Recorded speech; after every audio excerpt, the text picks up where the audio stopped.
Welcome to the episode of Love. Yes, the infected are dedicating an entire episode to the greatest infection of all. The infection we call love. Love can catch you completely unaware. Love can change your life. Love can turn into music. And love can even change the world, as our first love story will show.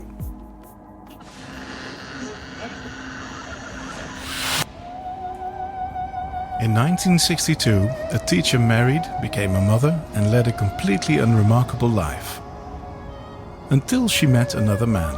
He wasn't quite her type. He was nice to her, but didn't take good care of himself, so she started to cook for him every now and then. Slowly her life turned upside down. Coming under his influence, she broke with conformism.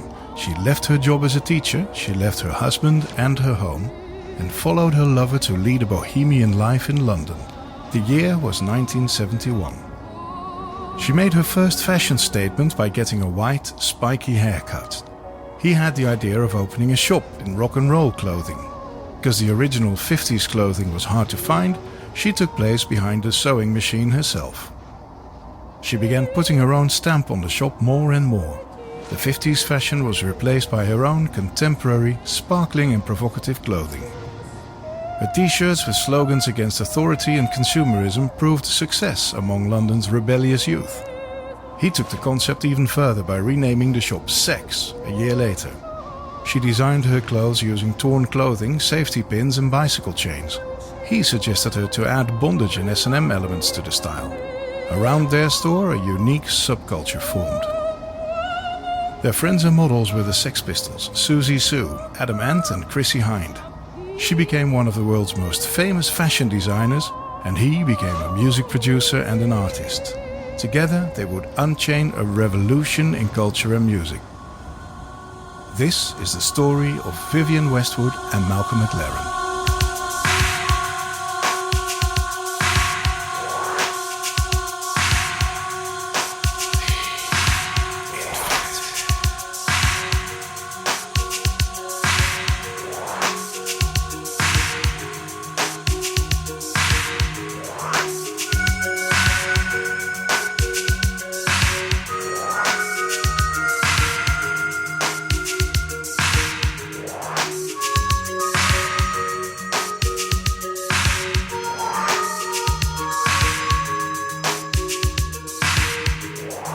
Back in Nagasaki, I got married to Cho-Cho San.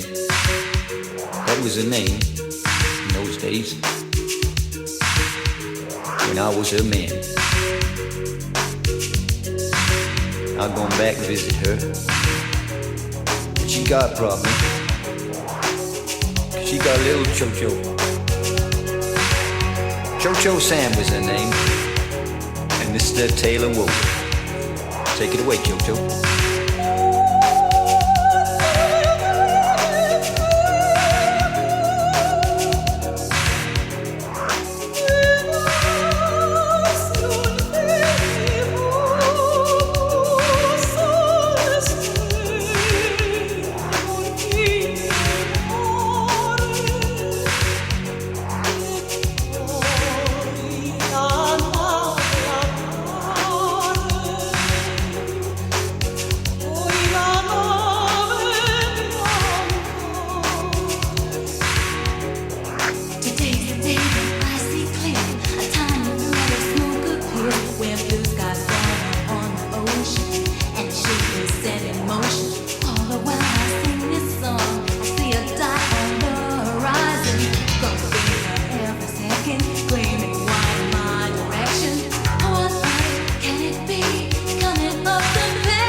I'm a bounder. I married a Yankee girl. But I went back to visit old Japan, where there she was, Cho-Cho-San. Gotta have something to believe in. My wine hungry, I do miss him. Someday soon he'll come around, just to stop my nervous breakdown. Call me fool, call me stupid. Bend my arrow, kill this Cupid. Say it with me. Hit me back. I have faith in this love track. Calling butterfly, Madam Butterfly. That's the name you used to give me. He's my man till the day I die. Oh, sweet butterfly, so sweet butterfly. She's waiting. Hit me back. I have faith.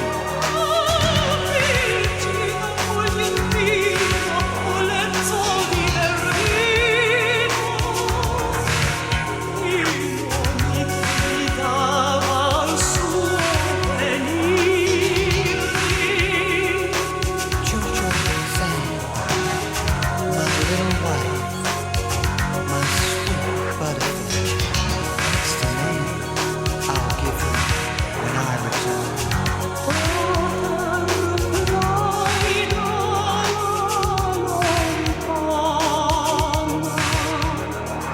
Little sweet sweet butterfly, I hear it growing faintly. It thinks I'm still just sweet 16. I guess I'll tease him gently. Calling Madam Butterfly, his angel must fly from the sky. I must save in his strange places. I feel the fear that I might die. But in his arms and his embraces, softly kissing my eyelashes. Got no right to doubt it. Ain't no doubt about it. Call me fool, call me stupid. Bend this arrow, kill this Cupid. I have faith, I'll always pray. My white hawk is here to stay. Calling butterfly, Madam Butterfly. Butterfly, have no fear, for I'll be there to wipe your tears. Oh, sweet butterfly, so sweet butterfly. She's waiting. I will wait for him with unshakable faith.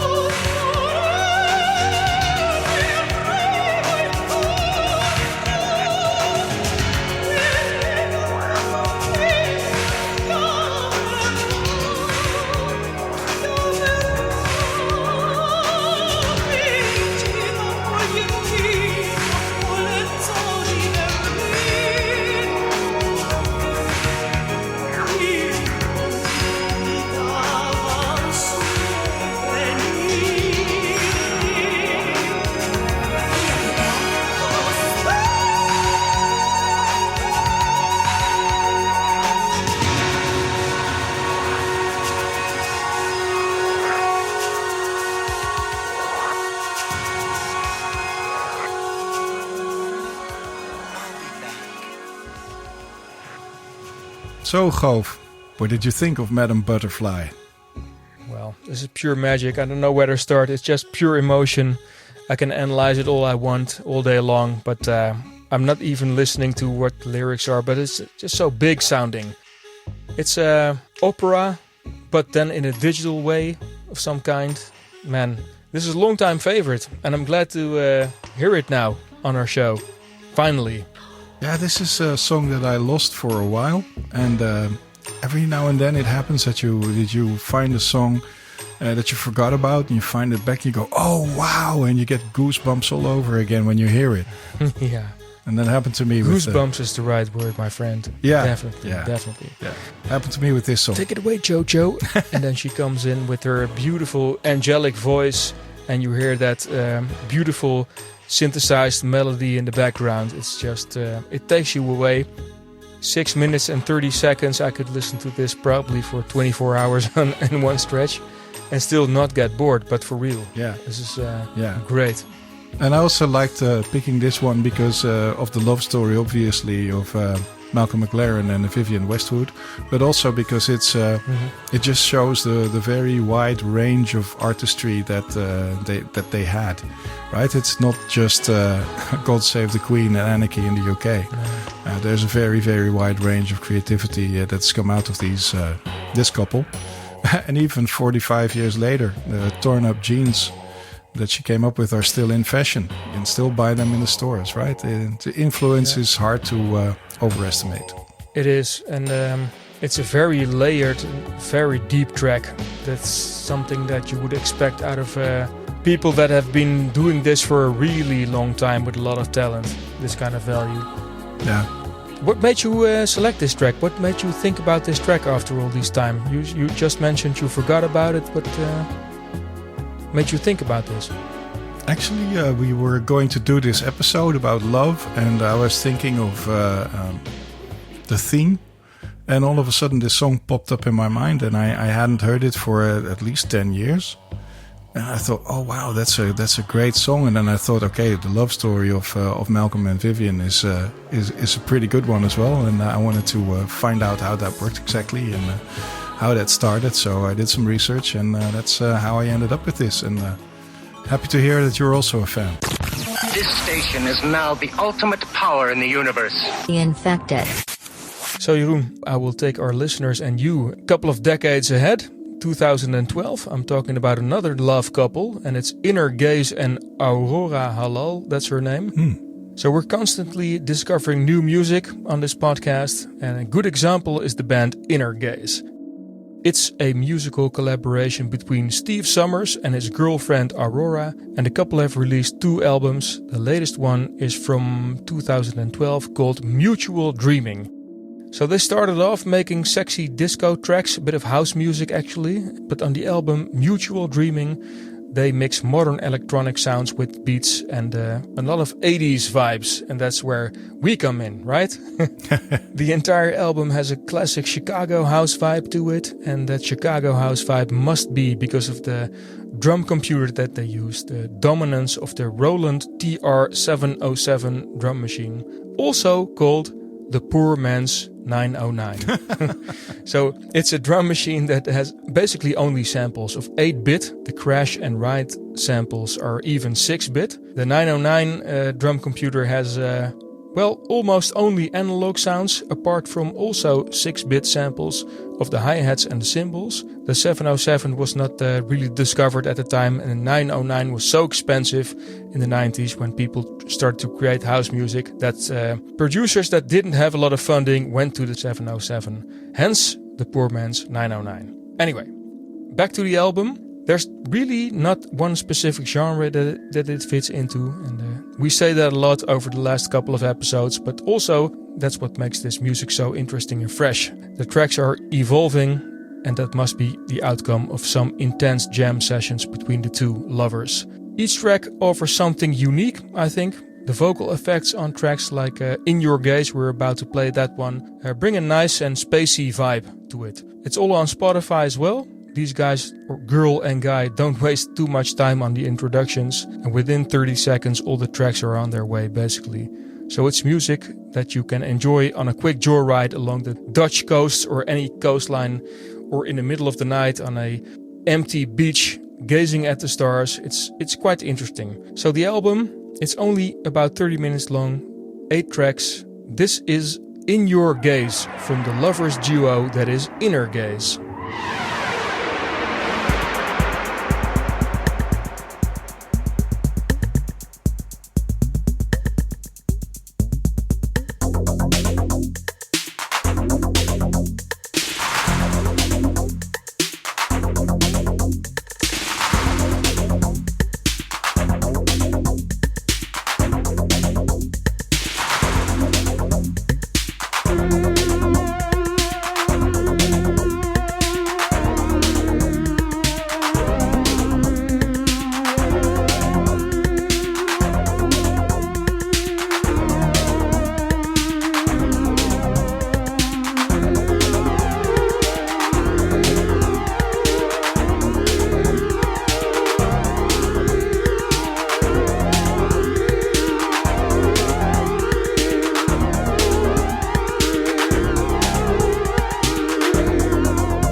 And so it fades away.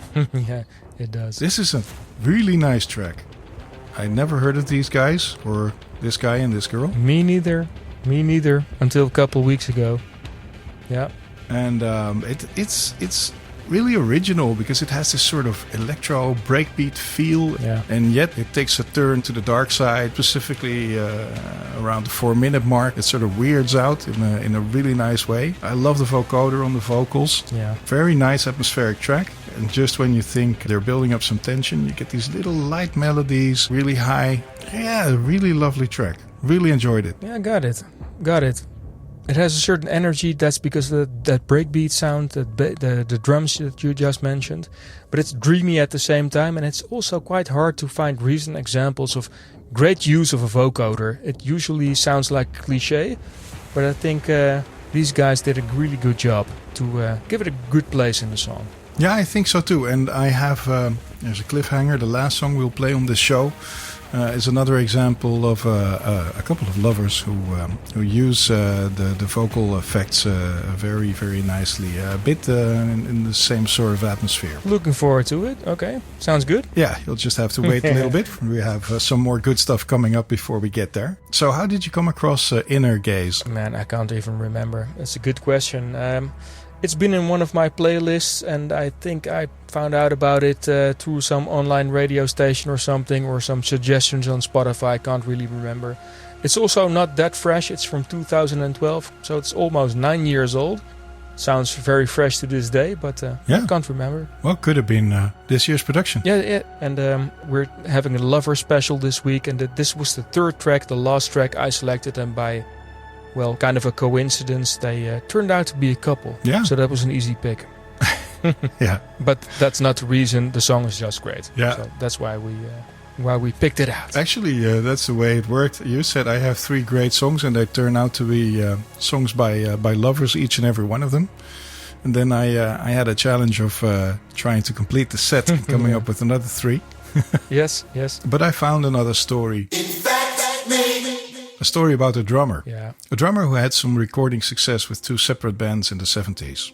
Also, it's a story about a singer, a performer, and part of the intimate entourage of Malcolm and Vivian's sex fashion store. Oh. Her band had just released their second album on major label Polydor when, at the beginning of the album's tour, both the guitar player and the drummer just walked out. So, in September 1979, this drummer joined her band with the intention to be a temporary replacement for the drummer on the tour. But he would never leave. They would remain together for almost 25 years, 15 of them as a married couple. When their band wasn't recording or touring, they went into the studio together, breaking free of their commercial constraints. They were so deeply in love that they were eager to spend as much time together as possible, out of and inside the studio, where they let the more minimalistic and experimental muses take over. This is the love story of Susie Sue and Budgie, who, when recording together, called themselves The Creatures. On a 2-week Hawaii holiday in 1983, they recorded their first album, featuring acoustic sounds from the local populace, as well as an inventive percussion and vocal overdub selection. Their next album was recorded in Spain and southern France in 1989, and has a heavily Catalan vibe with multi-ethnic percussion, flamenco guitars, Dixieland jazz, electronics and other eclectic sounds. And then again 10 years later, in 1999, they recorded their third album, a journey into darker electronica and dance. The album was called Anima Animus, This is the opening song from that album. This is Disconnected.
Let me say this is a great track. 3.5 minutes long.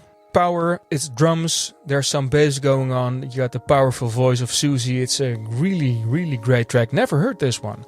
I know quite some songs by Susie and the Banshees, but the Creatures are, well, I know they existed, but I can't really name one song by them. But this is a good introduction for me. Yeah, it's a really a fun project that they did when they were off together. So you have to imagine these guys being in a band, having to produce albums for Polydor, then touring, and then, you know, when you finally have some time off together, what do? You stay together, you go on holiday together, you record the sounds around you, and then you don't go to the beach, you don't go to the club, no, you're going to the studio, and you're going to make even more music, but with even less requirements for your entertainment. So that is true dedication and true devotion to each other and to the music. Dedication is the right word. Yes, sir, indeed. Man, so what makes this track so interesting? It's basically just that bass, the drums and some singing, but there's also a lot of reverb going on in the background, a lot of mood, quite some tension build up as well, but just by drums basically. It's yeah, awesome. It's not on Spotify, unfortunately. No, it's not on Spotify. A lot of great things are not on Spotify.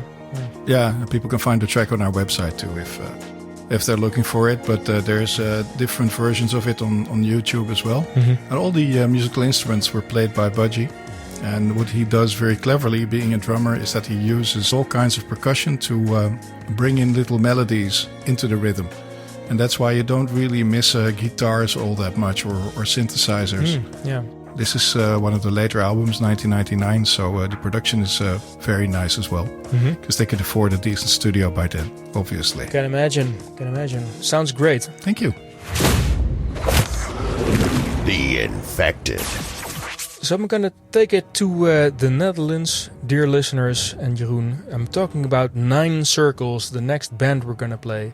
Wait, what? They're Dutch? They're Dutch. Oh, really? Well, that's not entirely true, I have to be honest. It's a Dutch-German minimal electronic band, so that's part Dutch, part German. Oh. But we're neighboring countries, so let's call it Dutch. Nachbarn, yeah. So yeah, Nachbarn. Nine Circles, the name originates, by the way, from the Nine Circles of Hell, from Dante's Divine Comedy. Oh, yeah. The famous literary work. And it also immediately reminds me of the great movie The Ninth Gate with Johnny Depp. And I didn't prepare that well into a full-blown The Big Picture for this week, but check out The Ninth Gate.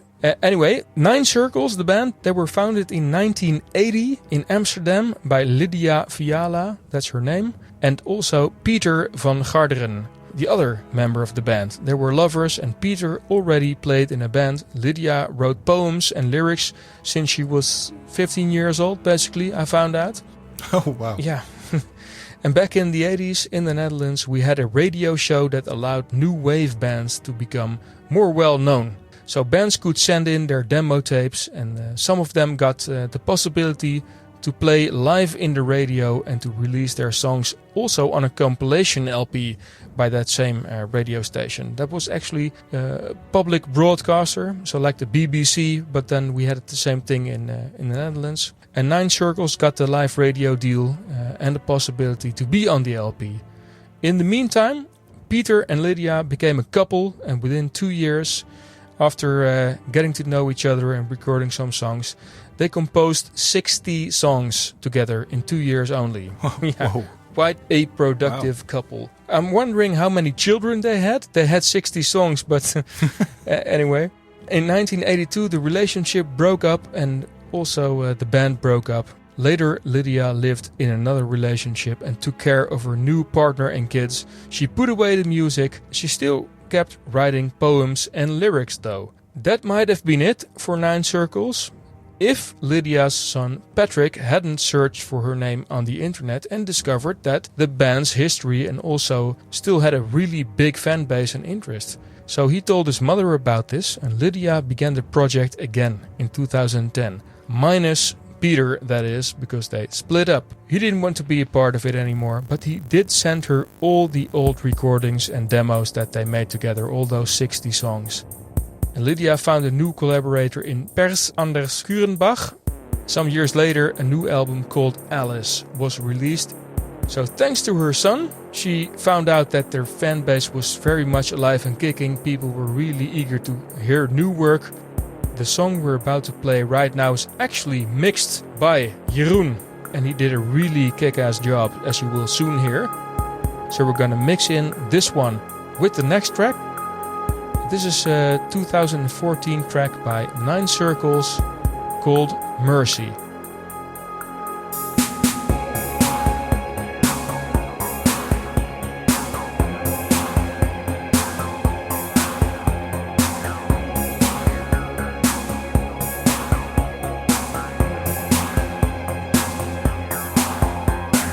Was it not me who was asking for mercy?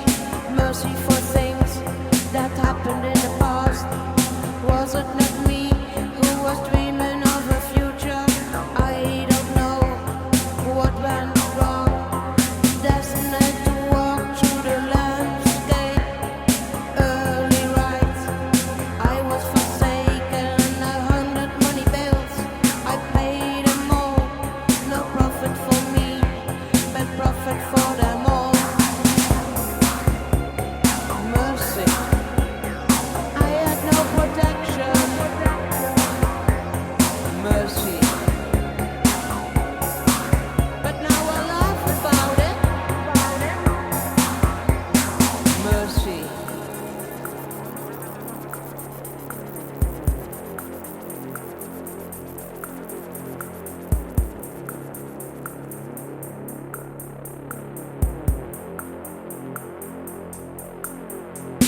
Was it not me who was asking for mercy? Mercy for things that happened in the past. Was it not me who was dreaming of a future? I don't know what went wrong. A bundle full of clothes was my pillow. Building holes and holes was all I saw. I had no protection, but now I laugh when I think about it.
And so we fade out of the mix, back into reality.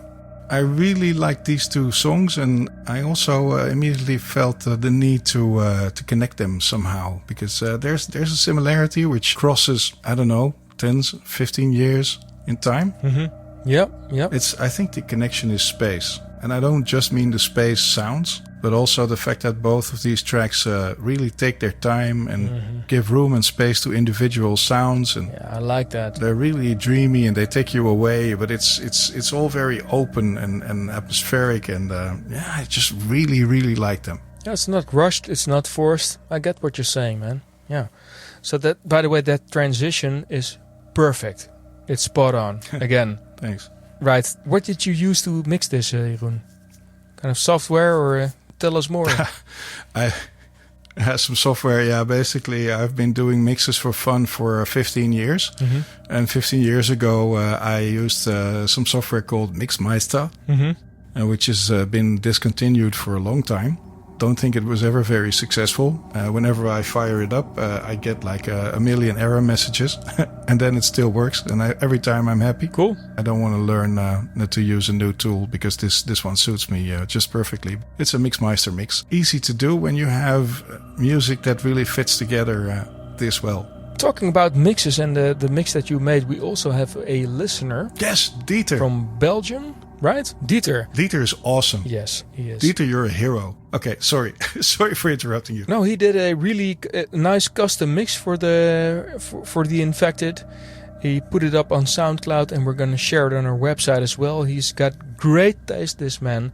He was so nice to mix a lot of the tracks that... some of the tracks have been featured on the show. I discovered a lot of new tracks, actually, because of Dieter, that I also like and we can also feature on the show. Like there is a Belgian band, I believe. It's kind of a new beat track. A new beat was there before house music came along. The Neon Judgment, you mean? No, not that. That's also one, by the way, Jeroen. Yes, you're correct. But I'm talking about Poésie Noire. Have you heard that one? That's also in there somewhere, I believe, halfway through. Oh yeah. And Dieter also made some really nice transitions. Not always. He also just flew in some tracks and then faded out, but also beat matched some tracks. Really good one. He could be just one of us. If you look at the taste, it's perfect fit. Yeah, totally true. And the funny thing is that on the set list, he also noted the countries that the acts were from. Yeah. So it's a true European tour of new wave and noir music. It's featuring songs from the UK, Belgium, Germany, France, Sweden, Turkey. So yeah, all over the place. All over. Very interesting selection, especially if you're in America and you want to hear some new or some classic tracks from Europe. Not all of them very well known, but I think his idea was to make a mix of songs that would get him onto the dance floor if he would be visiting away for a goth club night. Yep. And he really did his own thing and blended them into this in this single listening experience. And there's quite a number of the Infected favorites thrown in there, like you said. Most definitely. And also some new gems we can all discover. And I believe Dieter also plays regularly, or played when we still could go to clubs. Had a club night or a festival that he played. So there's a lot of other mixes that he made that's on his profile that we can also share. But the mix he made specifically for The Infected, very worthwhile. Thank you. Yeah. And he reflects that it was a strange experience, actually, because obviously, just like all of us, he really misses these type of parties. And then again, putting together a mix like this is always a nice way to take your mind off things. Yep. It's great to kick back to and listen. Yep. We warmly recommend it. In fact, we recommend it so much that we'll include a link to Dieter's SoundCloud mix on our website. Please listen to this one first because it's awesome, but once you're on Dieter's SoundCloud, there's more stuff there to discover because he has quite a broad variety of music on his profile. So go check him out. Thanks, Dieter. Really, really appreciate it. Yes, thank you indeed. I'm wondering if he used Mixmeister or vinyl, or how he did this. Just out of curiosity, maybe Dieter can throw a link to our Instagram account. That's @TheInfectedNL, or let us know by email. Yeah. Curious to find out how he makes these mixes, by the way. Anyway. Yeah. That's a good question, yeah. I wonder about that too, now that you ask a question. Yeah, likewise. The Infected. Before we go on to the next track, let me just tell you a little bit about the second track in the mix we just heard. So first we started off with 9 Circles, and the second half was Jeff and Jane Hudson, and the song was called Help Me. It's from an album from 1982 called Flash. Yeah, it's a long time ago. So we mixed 2014 with 82. Wow. Jeff and Jane Hudson were a husband and wife duo from Boston who got their first start in the art punk band The Rentals in 1977. Never heard of them. No, me neither. But that doesn't matter. That doesn't matter at all. Boston has always had a strong music scene, apparently, as I found out. From folk music, rock to jazz, a lot of clubs, great people over there, apparently.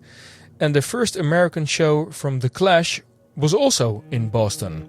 So just to prove a point that Boston was quite alive and kicking in the early 80s, music-wise.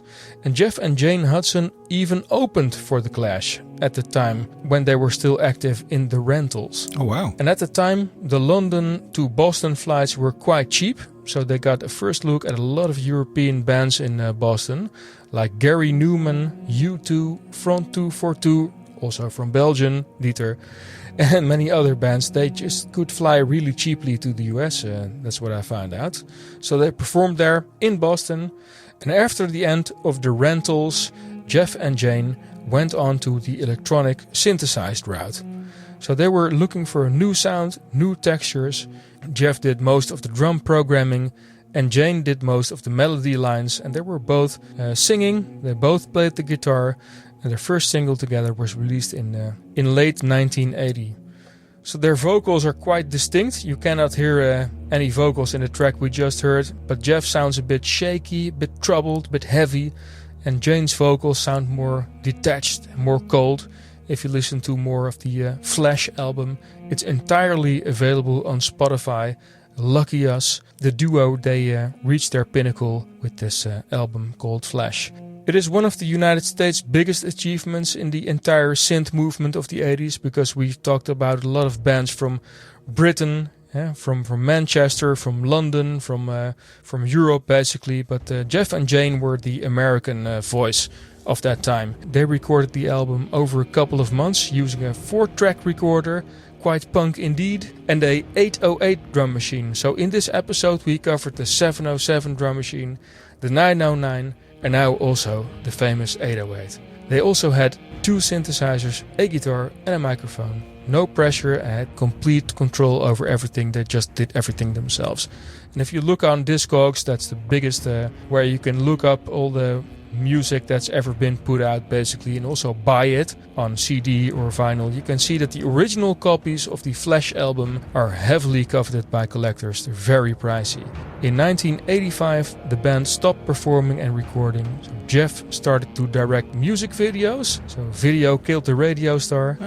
And Jane started producing video art. They both started teaching at the School of the Museum of Fine Arts in Boston, so they stick to Boston. Mm-hmm. But the good news is they're still together. They're very happy. Cool. After 30 years of marriage, I read in an interview, and these days Jeff is painting, producing some techno on his laptop. Jane is doing the video art, and they're still together. There's a true love story. Nice story, yeah. Yeah. And especially kick-ass song, yeah. Kick-ass song. Completely right. I really loved it. Although I'm a bit curious now, because you chose this instrumental, and I'm not regretting your choice, but I'm still curious to hear their voices. So I'm gonna check it out on Spotify. It's a good thing that music like this is popping up more and more on Spotify. Really, really nice. Yes, I totally agree, bro. And the thing is that it was a kind of a dragging, moody, heavy song, but they also have some really creative, upbeat tracks on that album. Nice combination. So yeah, check it out. Yeah, for sure. Hi, you're listening to The Infected. You're listening to The Infected. You're listening to The Infected. You're listening to The Infected. You're listening to The Infected. You're listening to The Infected. And you are listening to The Infected.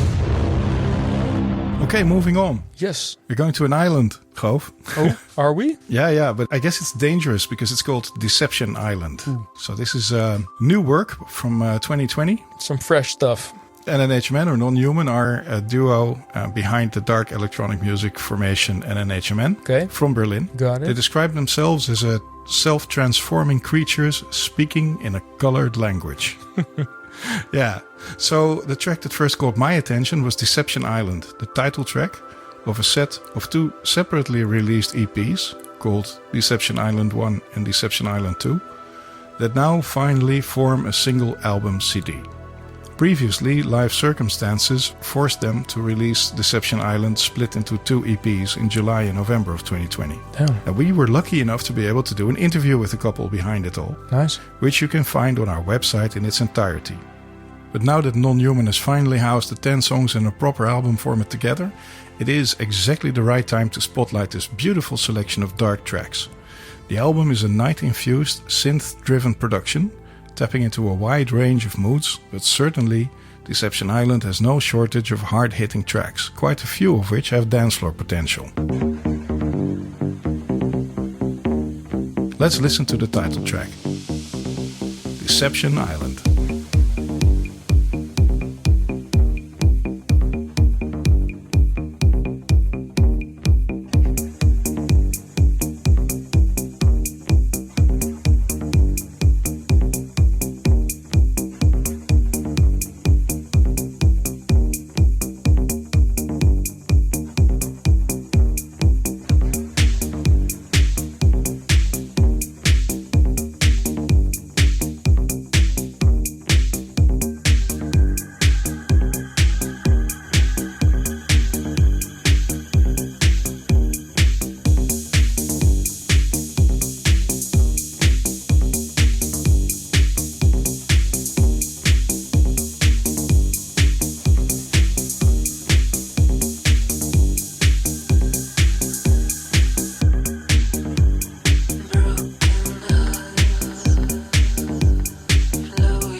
Yeah, Deception Island by Non-Human. I just love the atmosphere, the echoes, the dreamy production of Lee's voice, the whole soundscape. I love it. What did you think? It's well, exactly that, and it's also the danceability you mentioned earlier is definitely there, but it's so crystal clear, the production. It takes 45 seconds and then they add a hi-hat. So they start off with that repetitive beat and bass line in the beginning. Then there's a little hi-hat and then there's another ingredient added and another one. And it ends up with a really great vibe. Yeah. And the thing is that the music we play in this show tends to have that dark edge, right? That dark edge. And if it doesn't have that, it can be old, it can be new, but it also has that perfect mood, if you ask me. Yeah, fits right in. So I've played this extensively for the last week because you've put it into our playlist for the episode we're recording right now. Never heard of them, but very happy to have discovered them. Yeah. Actually, from their interview, which you can find on our website, www.theinfected.nl, Deception Island was conceived while singer Lee was running outside without headphones. And as she says, "So while I was running, words came to me in the rhythm of my breathing, of the body. I kept running and repeating those words till I got home and quickly wrote all the verses and repetitions down. During a couple of sessions, we fitted it to the music. We modified the repetitions of the phrases to follow the bass line." Now, what's kind of weird is that what struck me is that this song is at around 125 BPM, which as a former runner I know is way too slow for a track to run to. If you want to have a nice running track, you want to have around 155, 160 BPM, depending on how heavy you are. So I guess they slowed it down a bit. I like the idea. I see this girl running, through the fields, through the town, and coming up with a song and trying to keep it all in her head and trying to hold on to it until she gets home and gets a chance to write it all down. That sort of motion out of that vision is also something I feel inside the song. So really, really like it. Yeah. And did you see the artwork? Man, I would love to get a tattoo of this. It's like the Memento Mori. You got that skull with some flowers behind it, like that classic Memento Mori artwork. Yeah. But then you also have, I think it's a woman laying on the ground. It's really nice and occult, obscure shit. Yeah. Really love it. But apart from the title track, if you like that sort of art style, you should also check out I See You. Their new official video released on YouTube just a couple of weeks ago. Okay, cool. That's also very, very nice to check out. I'll put a link on the website on theinfected.nl for you guys to go check that out. You're too kind. Very impressed with Non-Human. Yeah. Yeah, great pick, Jeroen. Thank you. And thank you guys for finding the time to do the interview and bare your souls and tell our readers and listeners more about the background and the way that you see the world right now. Thank you. Yeah, same here. Damn, check them out. The Infected. So, also, this last booming track brings us to the end of this week's episode. And thank you for listening. I hope you liked it. I did. How about you? I'm just taking a swig of my beer here. I like it. Taking a sip of your beer. Like it even better than my beer, man. Good. They go well together, I think, right? Mm-hmm. So, also, dear listeners, this season we have a competition for you. As you will probably know by now, it's the 8-Bit Minute.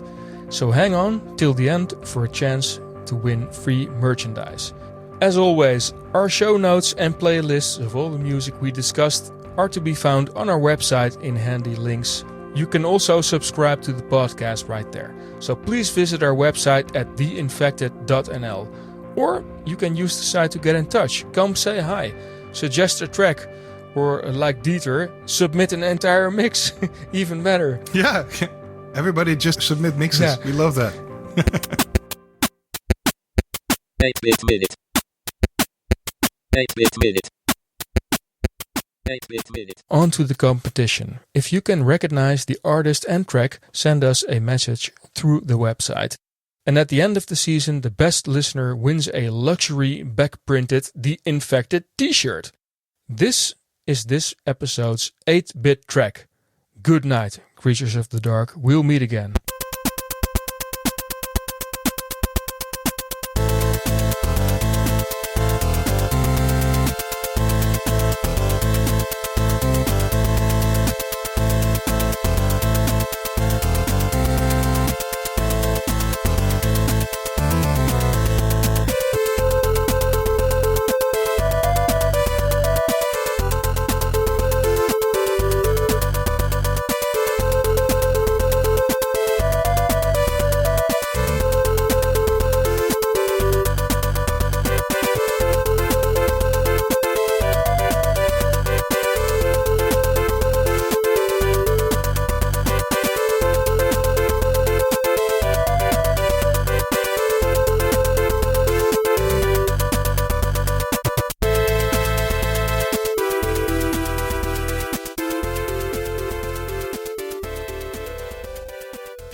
Stay strange.